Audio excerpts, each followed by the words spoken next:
Sir, at the outset, I ought to congratulate the Honorable Minister of Finance for his strides to control the inflation to the single digit level as well as to meet the development needs of the country fully.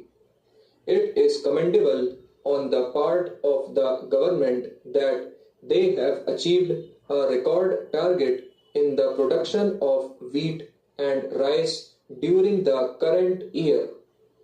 Not only they have achieved the record target, they have pride to see that the farmers get their due share for their products.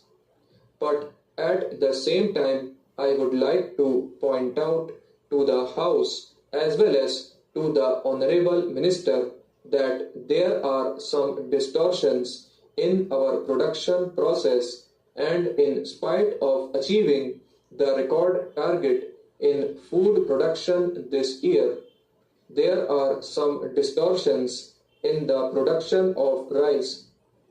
We are aware that rice is produced mainly in eastern India in the states of Odisha, Bihar, West Bengal, Assam, etc.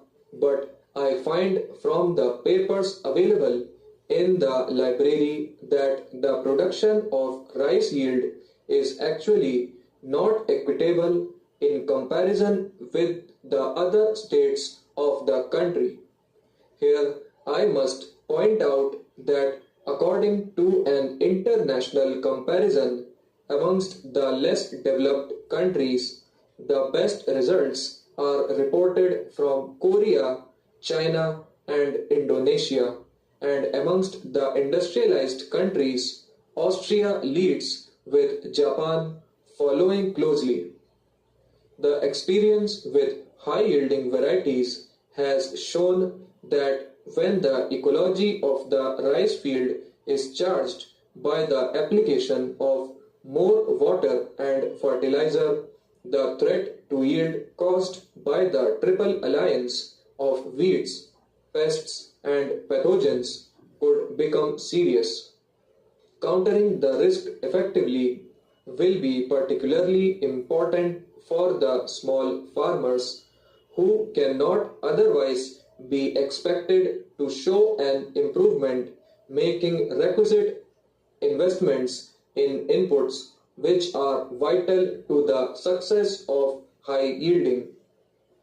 Further, Punjab and Haryana, with a little over 4% of the country's population, produce 13% of the national food output. Only 19% of their population is below the poverty line. Madhya Pradesh and Uttar Pradesh have the worst scores in this regard.